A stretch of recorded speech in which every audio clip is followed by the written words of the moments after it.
Bonjour à tous et bienvenue sur notre chaîne dédiée au développement personnel et à la croissance personnelle. Aujourd'hui, nous allons plonger dans les enseignements intemporels du livre Comment se faire des amis et influencer les autres de Dale Carnegie. Ce classique de développement personnel propose des conseils pratiques pour améliorer nos relations interpersonnelles et accroître notre influence de manière positive. Si vous êtes nouveau ici, n'oubliez pas de vous abonner et d'activer la cloche de notification pour ne manquer aucune de nos audios inspirantes. C'est parti!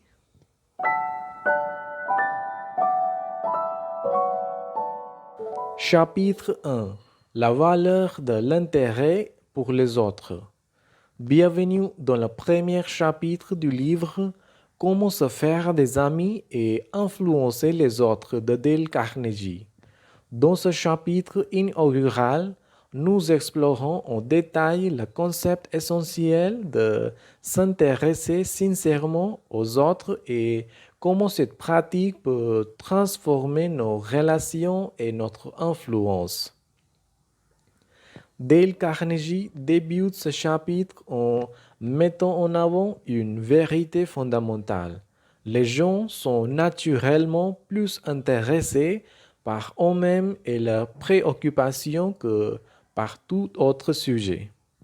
L'auteur explique que pour établir des liens significatifs, il est essentiel de montrer un intérêt véritable pour les autres en prêtant attention à leur histoire, leur opinion et leur expérience.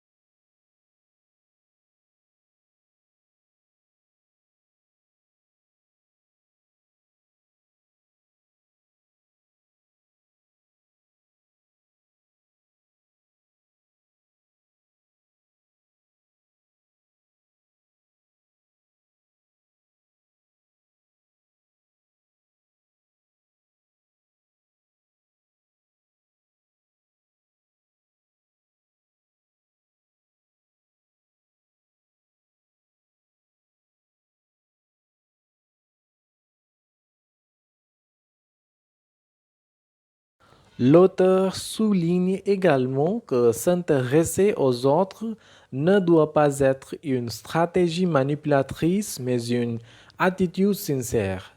Il encourage à cultiver une réelle curiosité pour les autres et à chercher des points de connexion pour établir des relations authentiques.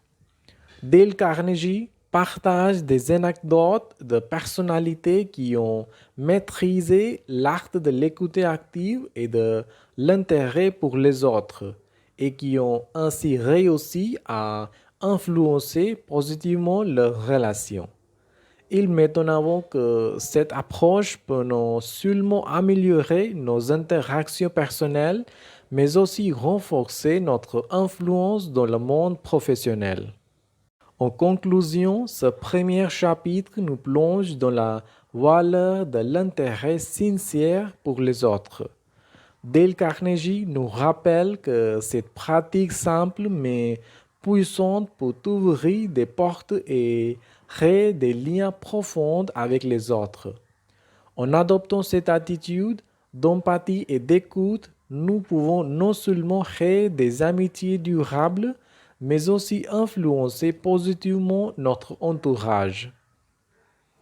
N'oubliez pas de vous abonner, de liker et de partager cet audio pour que d'autres puissent découvrir les enseignements stimulants de comment se faire des amis et influencer les autres.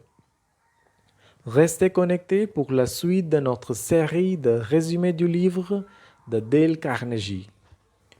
Chapitre 2. Le pouvoir du sourire.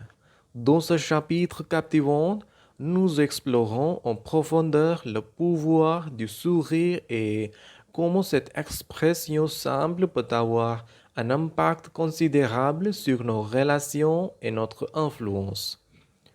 Dale Carnegie débute ce chapitre en mettant en avant le sourire comme l'un des moyens les plus simples et les plus efficaces de créer une atmosphère positive et d'établir des connexions avec les autres.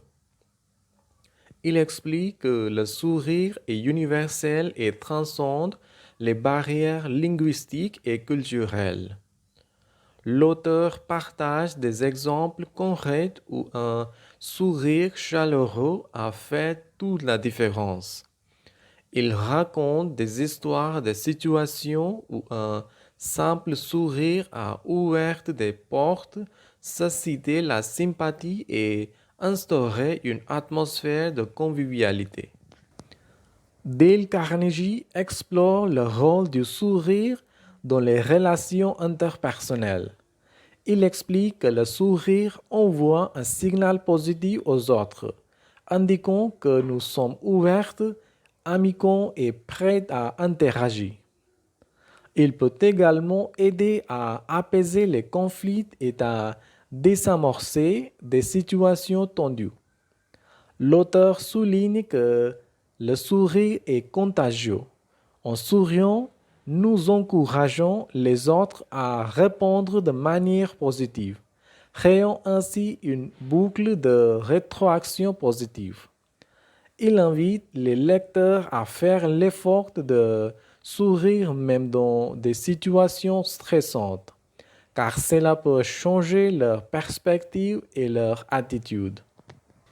Dale Carnegie aborde également l'idée de sourire au téléphone. Il explique que même si l'interlocuteur ne peut pas voir le sourire, il peut le ressentir à travers notre voix et notre attitude.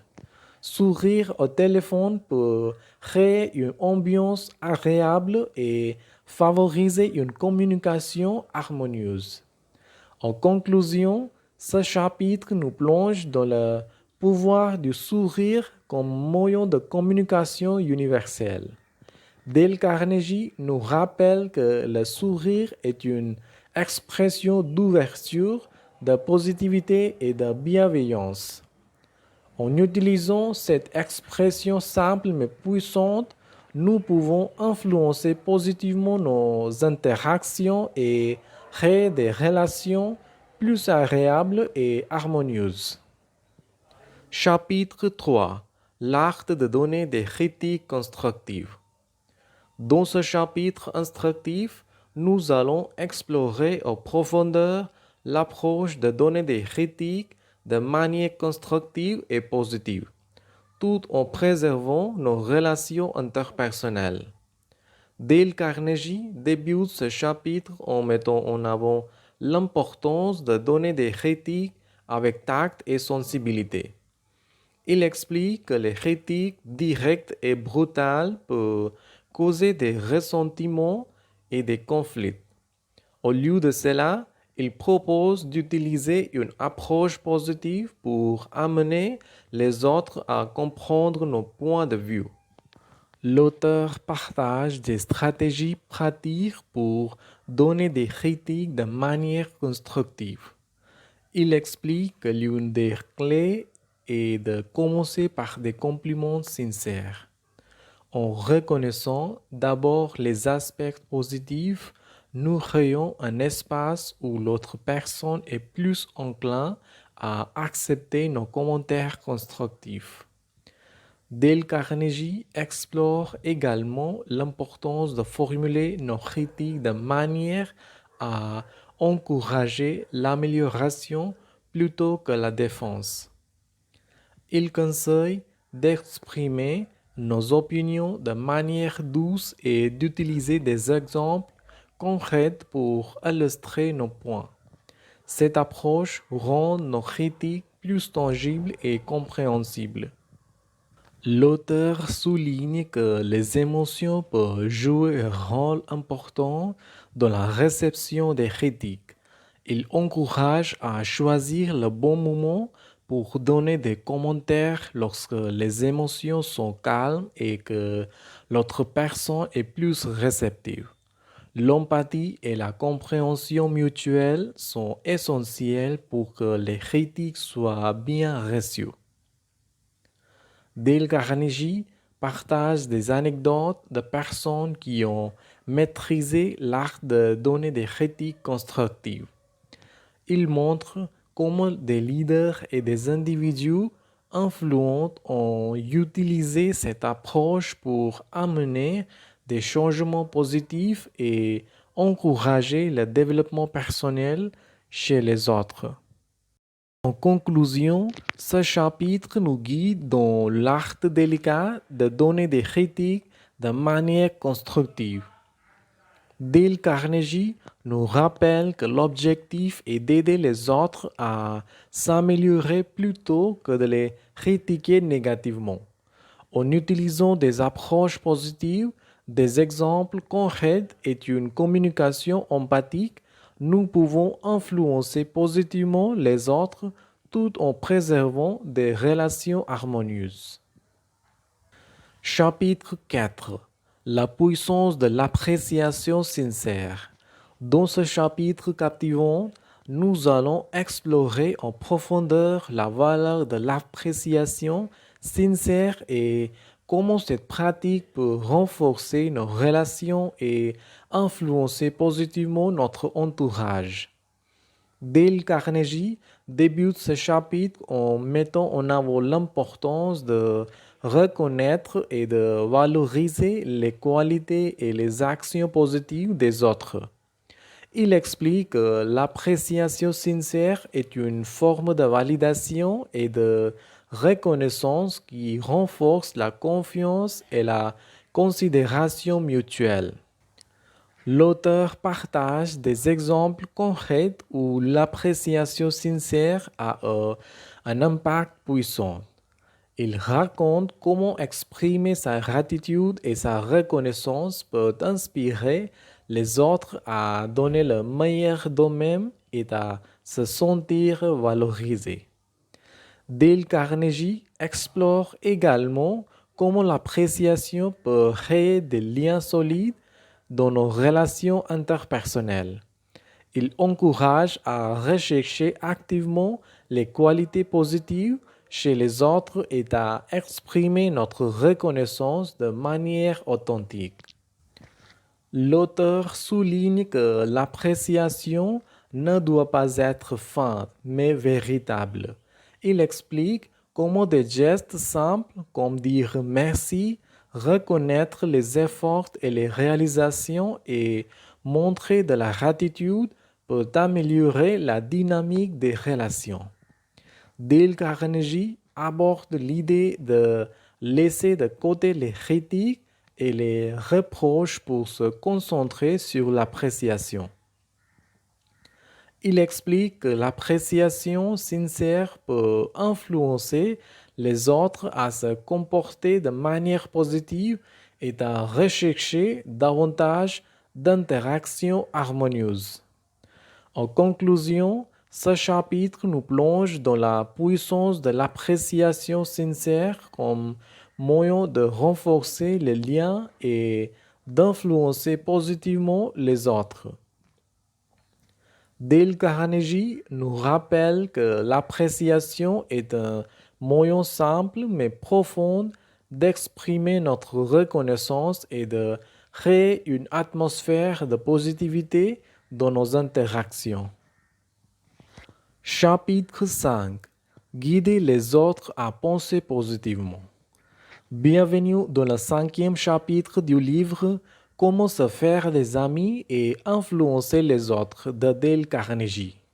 Dans ce chapitre enrichissant, nous allons explorer en détail la manière de guider les autres à penser de manière positive et constructive et comment cela peut influencer nos interactions et nos relations. Dale Carnegie débute ce chapitre en mettant en avant l'idée que les opinions des autres sont souvent profondément ancrés et qu'il peut être difficile de les changer directement. Cependant, il propose une approche indirecte et subtile pour influencer positivement la façon dont les autres pensent. L'auteur partage des exemples concrets de situations où il a appliqué cette méthode avec succès. Il explique comment poser des questions réfléchies peut amener les autres à reconsidérer leur point de vue et à voir les choses sous un angle plus positif. Dale Carnegie explore l'importance de mettre l'accent sur les points de vue communs et les intérêts partagés. Il explique comment cela peut créer un terrain d'entente où les autres sont plus enclins à accepter de nouvelles idées et à envisager des perspectives positives. L'auteur aborde également l'idée d'éviter les confrontations directes lorsque les opinions différentes. Il explique comment prendre le temps d'écouter attentivement et de comprendre les raisons derrière les opinions des autres pour ouvrir la porte à des discussions constructives et influentes. Dale Carnegie souligne l'importance de la patience et de la persévérance dans la communication pour guider les autres à penser positivement. Il met en avant des exemples de personnalités qui ont utilisé cette approche pour créer des changements durables dans les attitudes et les opinions des autres. En conclusion, ce chapitre nous guide dans l'art de guider les autres à penser de manière positive. Dale Carnegie nous rappelle que le changement d'opinion ne se produit pas du jour au lendemain, mais qu'une approche subtile et respectueuse peut avoir un impact profond. En favorisant une réflexion positive chez les autres, nous créons un environnement où les relations sont harmonieuses et influencées de manière constructive. En résumé, Comment se faire des amis et influencer les autres de Dale Carnegie offre des principes précieux pour améliorer nos interactions et notre influence. Ces enseignements, basés sur l'empathie, la positivité et la communication efficace, sont applicables dans tous les aspects de notre vie, que ce soit dans les relations personnelles ou professionnelles. Si vous souhaitez en savoir plus, n'hésitez pas à consulter le livre lui-même pour explorer en profondeur ces stratégies qui ont résisté à l'épreuve du temps. Voilà un aperçu détaillé du livre Comment se faire des amis et influencer les autres de Dale Carnegie. Si vous avez trouvé ces informations utiles, n'hésitez pas à partager cet audio avec vos amis et à laisser un commentaire ci-dessous. Assurez-vous de vous abonner à la chaîne pour ne pas manquer nos prochains audios sur le développement personnel et les résumés de livres. Merci d'avoir écouté. Au revoir.